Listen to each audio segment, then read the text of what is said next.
Assalamualaikum warahmatullahi wabarakatuh. Selamat berjumpa lagi di channel Jas Merah. Dalam kesempatan kali ini, saya akan menjelaskan tentang peran Kiai Haji Hasyim Asy'ari dalam kemerdekaan Indonesia.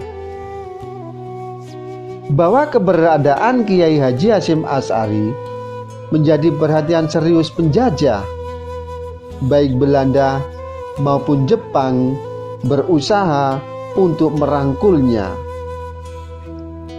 Di antaranya, beliau pernah dianugerahi bintang jasa pada tahun 1937. Akan tetapi ditolaknya. Justru Kiai Haji Hasyim Asy'ari sempat membuat Belanda kelimpungan. Pertama, beliau memfatwakan bahwa perang Belanda adalah jihad atau perang suci. Belanda kemudian sangat kerepotan karena perlawanan yang gigih melawan penjajah muncul di mana-mana. Dan yang kedua, Kiai Haji Hasyim Asy'ari juga pernah mengharamkan naik haji memakai kapal Belanda. Bahwa fatwa tersebut ditulis dalam bahasa Arab dan disiarkan oleh Kementerian Agama secara luas, sehingga Van der Plas, pengusaha Belanda, menjadi bingung karena banyak umat Islam yang telah mendaftarkan diri kemudian mengurungkan niatnya. Bahwa masa awal perjuangan Kiai Haji Hasyim Asy'ari di Tebu Ireng bersamaan dengan semakin represifnya perlakuan penjajah Belanda terhadap rakyat Indonesia. Bahkan pasukan kompeni ini tidak segan-segan membunuh penduduk yang dianggap menentang undang-undang penjajah. Bahwa pesantren Tebu Ireng Jombang pun tak luput dari sasaran represif Belanda. Pada tahun 1913 Masehi, Intel Belanda mengirim seorang pencuri untuk membuat keonaran di Tebu Ireng. Namun dia tertangkap dan dihajar beramai-ramai oleh santri hingga tewas. Bahwa peristiwa ini dimanfaatkan oleh Belanda untuk menangkap Kiai Haji Hasyim Asy'ari dengan tuduhan pembunuhan. Dalam pemeriksaan, Kiai Haji Hasyim Asy'ari yang sangat piawai dengan hukum-hukum Belanda mampu menepis semua tuduhan tersebut dengan taktis. Akhirnya beliau dilepaskan dari jeratan hukum. Pada bulan Maret tahun 1942, pemerintah Hindia Belanda menyerah kepada Jepang di Kalijati, yaitu di daerah Bandung. Sehingga secara de facto dan de jure kekuasaan Indonesia berpindah tangan dari tentara Jepang.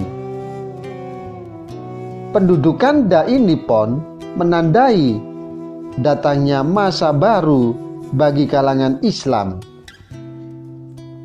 Berbeda dengan Belanda yang represif kepada Islam, Jepang menggabungkan antara kebijakan represi dan kooptasi sebagai upaya untuk memperoleh dukungan para pemimpin Muslim. Bahwa salah satu perlakuan represif Jepang adalah penahanan terhadap Hadratus Syekh Kiai Haji Hasyim Asy'ari dan sejumlah putra dan kerabatnya.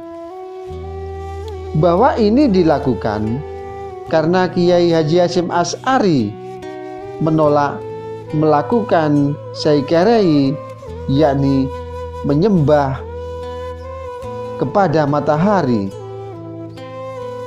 di mana kewajiban berbasis dan membungkukkan badan ke arah Tokyo setiap pukul 7 pagi sebagai simbol penghormatan kepada Kaisar Hirohito dan ketaatan kepada Dewa Matahari, sehingga aktivitas ini juga wajib dilakukan oleh seluruh warga di wilayah pendudukan Jepang.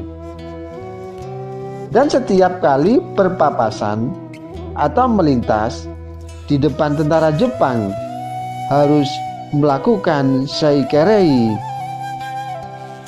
Oleh sebab itu, Kiai Haji Hasyim Asy'ari menolak aturan tersebut, sebab hanya Allah lah yang wajib disembah, bukan manusia. Akibatnya Kiai Haji Hasyim Asy'ari ditangkap dan ditahan secara berpindah-pindah, mulai dari penjara Jombang, kemudian Mojokerto, dan akhirnya di penjara di Bubutan, Surabaya.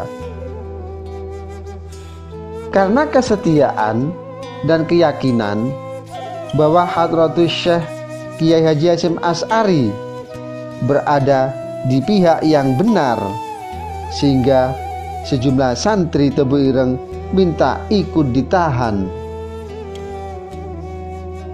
Pada tanggal 7 November tahun 1945, 3 hari sebelum meletusnya Perang 10 November tahun 1945 di Surabaya, umat Islam membentuk partai politik, yakni bernama Majelis Syuro Muslim Indonesia atau disingkat dengan Masyumi. Bahwa pembentukan Masyumi merupakan salah satu langkah konsolidasi umat Islam dari berbagai faham. Dan Kiai Haji Hasyim Asy'ari diangkat sebagai Rais Am atau Ketua Umum pertama, yakni periode tahun 1945 sampai 1947. Demikianlah kisah tentang peran Kiai Haji Hasyim Asy'ari dalam kemerdekaan Indonesia.